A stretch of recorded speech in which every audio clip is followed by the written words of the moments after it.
Om Swastiastu. Assalamualaikum warahmatullahi wabarakatuh. Shalom, namo buddhaya, salam kebajikan untuk kita semua. Perkenalkan, nama saya Ikade Restu Saputra dengan NIM 25095111137. Di sini saya akan mempresentasikan materi dari mata kuliah Kewarganegaraan Veteriner,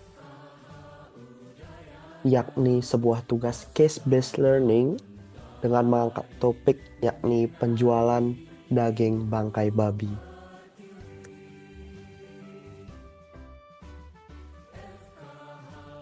Nah, adapun dari latar belakang permasalahan ini, di mana beberapa supplier daging babi pernah dan diketahui mengedarkan daging yang berasal dari bangkai babi, yakni babi yang mati tanpa disembelih atau akibat penyakit itu sendiri.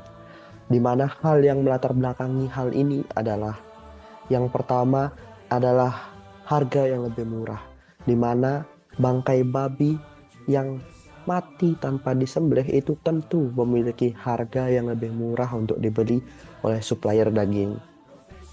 Yang kedua, dikarenakan harga yang lebih murah, tentu supplier daging sendiri akan mendapatkan margin keuntungan yang lebih tinggi, sehingga mereka akan memperoleh lebih banyak keuntungan dari penjualan daging babi yang berasal dari bangkai babi itu sendiri.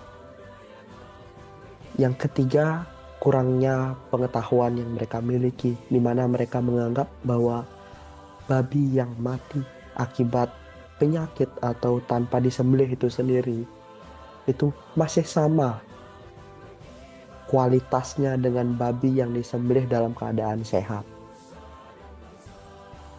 Selanjutnya, kasus ini sendiri berasal dari desa saya sendiri, di mana supplier daging babi mengedarkan daging yang berasal dari bangkai babi. Daging ini diedarkan ke pasar tradisional dan beberapa warung makan, sehingga membuat masyarakat resah dan takut untuk membeli daging.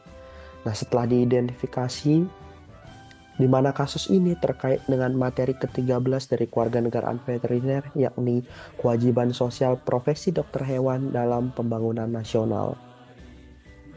Nah, kasus ini sendiri dapat mengancam kesehatan masyarakat, khususnya dalam aspek penyakit zoonosis.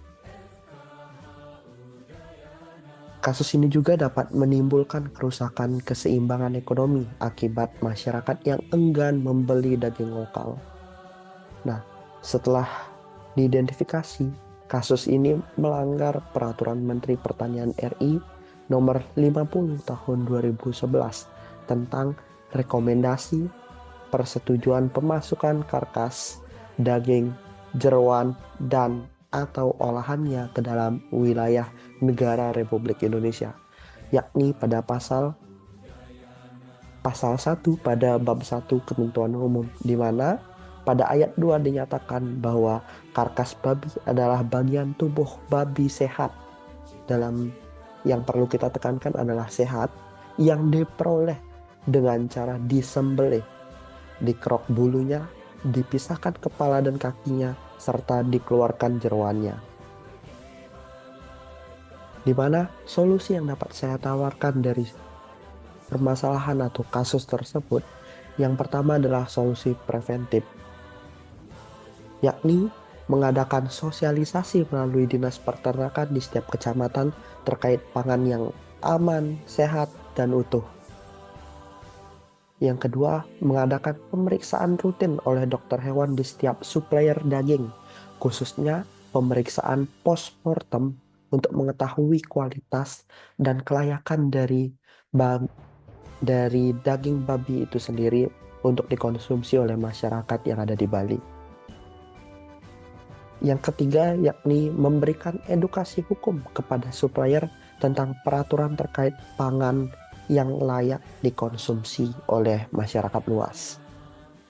Adapun solusi kuratif yang dapat ditawarkan adalah dengan membuat regulasi yang jelas tentang pangan yang layak konsumsi, terutama untuk supplier daging, karena tindakan seperti menjual pangan yang tidak layak konsumsi bisa sangat berbahaya dan dapat mengancam nyawa dari konsumen itu sendiri.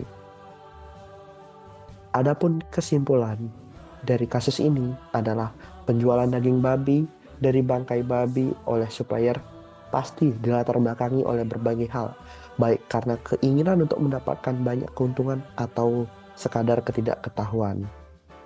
Adapun solusi seperti pencegahan melalui pemeriksaan rutin di supplier daging oleh dokter hewan, pemberian edukasi kepada masyarakat khususnya supplier daging, serta mempertegas regulasi pangan yang layak konsumsi diharapkan dapat menjaga kesehatan masyarakat secara menyeluruh dari paparan penyakit zoonosis akibat pangan yang tidak layak konsumsi.